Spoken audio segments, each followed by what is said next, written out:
All right, welcome to the Sunday Start. Today I'm going to have just a principle on which I've talked a little bit before, and I'm just going to try and dive it down into a teeny littler principle. And the concept is I've talked a lot of times about setting goals for long term, and you got to think, most accurate thinking is thinking long term. So if you look out 20 years from now, you can set some objectives. Actually, just personally, so with my back and stuff, I've been thinking what happens in 25 years? If my back is bad now, how am I at 67, 68? What do I feel like then? And I'm like, crap, I better put some stuff in place so that not today or tomorrow, but how I'm going to be in 67 or 68 is, how do I feel then? Am I going to be bent over like an old man, or am I going to be in better shape? So I got to do some things now so that in 25 years I'm a functioning, capable person. I think long-term thinking is always clearest, right? So that was the first thing that made me think about things. And then the second thing is you want to build something that's going to last. You don't want to work on something so if you think about my spine, I need to work on staying in shape so that thing stands up straight and it's fit and it works in 25 years. Not that I'm all crotchety and bent over. Second thing is, it's a long game, not a short game. So if we think about things that we're doing now are not necessarily, so when I first came out of dental school, one of the first things I did is I was working on how can I do root canals better? What can I focus on that will make me do a better root canal?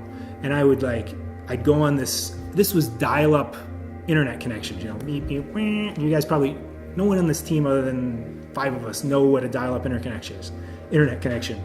So I used a dial-up internet connection, and it was this forum called Roots. And I would literally fall asleep at the computer. This was before I was married. Fall asleep at the computer watching and talking to people about root canals and how we can get them better and all this stuff and techniques. And I used to sit there and study this stuff all day and all night. And the result was I was able to do a lot of root canals over time, and which allowed the practice to grow. We were able to see emergencies. I was able to keep a lot of stuff in house, and it blossomed from there. And we were able to hire other doctors and teach them how to do stuff and this and that. So, but it was a long game, and some of those things that I learned then, I'm still using today. A few of the techniques have changed, the instruments have changed a little bit, but there's some, that M4 handpiece, that reciprocating handpiece, I learned that on the computer, on that Roots forum, back with dial-up internet connection. And it still works, and it still is something that I've taught a few of you that I can get out of problems that you guys otherwise can't get through. So, weird analogy, but that was a long game that I learned then. And even if you think about what we're doing, we learn in dental school techniques to learn how to do dentistry that we then implement over the entire career. It's not like we're going back to school for 4 years in the middle of a career. We get a basis on learn how to learn, and then we use that. So it's like a long game that we're playing. And then in life, the same thing. The question is, are people learning the lessons day to day?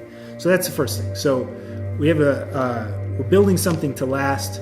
You build, it's a long game, not a short game. And then the other quote I like to have here is, don't judge each day by the harvest you reap, but by the seeds you plant. And so the only way you can do that is if you're playing a long game. So we have a patient, they come in, they have an emergency procedure done. That's a long game. You do a pulp. It's a mini procedure. It's not a full procedure.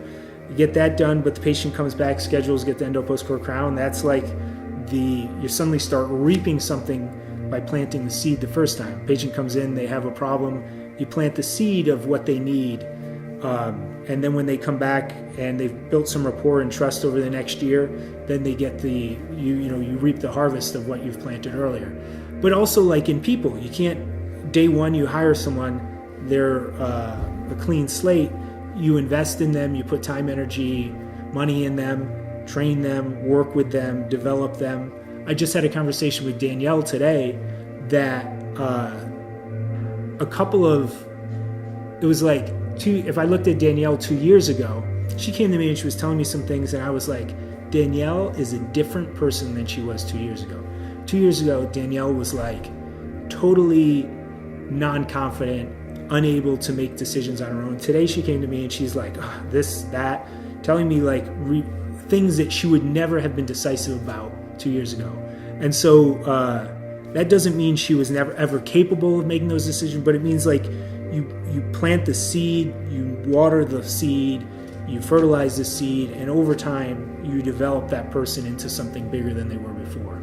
And so I think these are lessons we can use now with patients, with people that we're working with our own children, with our spouse, with you name it. These are, I mean, honestly, in terms of education, it can be with anything. I said example of us doing dentistry and planting the seed of like learning these things that I've been able to harvest continuously over the last 15, 20 years. So I just think it makes sense, and it's a good example of what you can do if you put your mind to something and just repeatedly work on it over time. So my advice to you is really focus on planting a seed, whether it be to the patient, to one another, to your spouse, to us, whatever it is, and then work on what are those things that you can do to fertilize it and make it better over time. And that's where you'll be able to reap a harvest that's greater than what you planted. So have a great week, and hopefully you all can get something out of this video.